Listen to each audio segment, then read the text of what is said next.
En temps de crise, vos liquidités se serrent et devient parfois très compliqué de respecter les obligations financières de votre entreprise.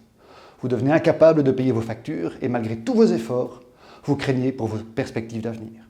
La faillite de votre société sera dès lors presque inévitable. Nous allons dans cette vidéo vous donner les clés pour affronter de la meilleure des façons ce moment difficile.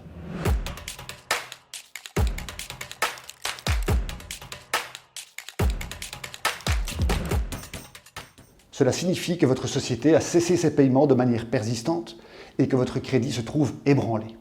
En d'autres termes, votre société n'est plus en mesure de payer ses dettes et vos créanciers ne souhaitent plus vous accorder des plans de paiement et exigent le paiement des sommes dues de manière immédiate.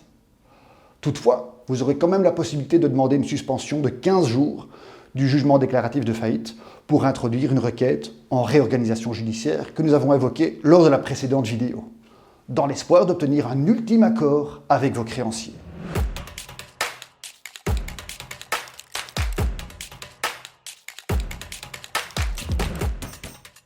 Faire un aveu de faillite sera pour vous une décision difficile à prendre et vous souhaiterez sûrement la repousser.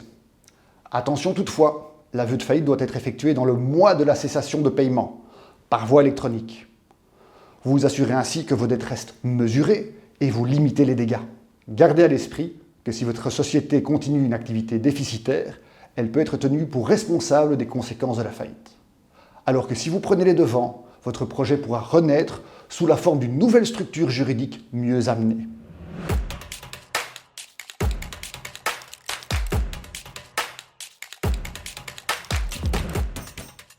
La procédure de faillite a pour but de mettre le patrimoine de votre société sous la gestion d'un curateur.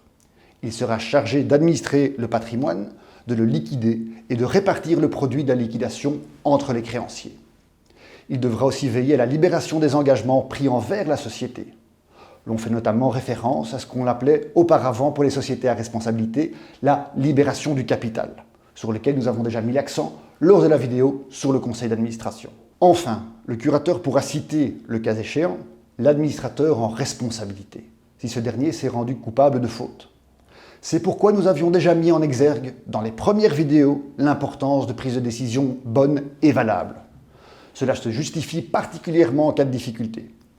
Vous devez donc gérer de la meilleure des façons votre entreprise pour ne pas être mis en cause.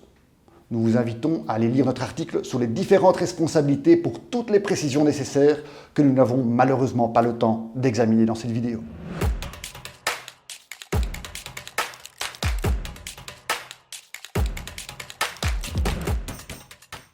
Vous devez rester impliqué puisqu'il faudra remettre au curateur toutes sortes de documents, tels que tous les courriers, et répondre à ses demandes d'information.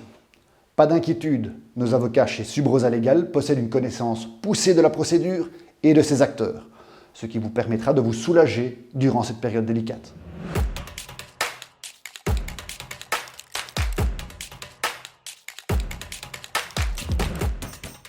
Tous les paiements, opérations ou actes à titre gratuit que vous réalisez après le jugement déclaratif de faillite sont inopposables à la masse faillie.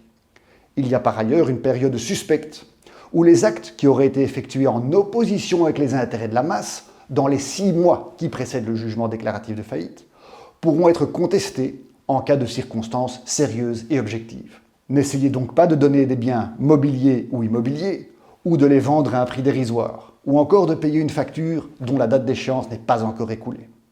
Ce ne sont jamais des moments faciles, mais ils sont évidemment surmontables. Posez-vous à temps les bonnes questions et nous vous aiderons à analyser votre situation. D'ailleurs, Subrosa Legal met à votre disposition plusieurs vidéos consacrées à des témoignages afin d'entourer nos propos d'expériences réelles. Grâce à cela, vous comprendrez notamment que la faillite de votre société n'est pas la fin de votre entreprise.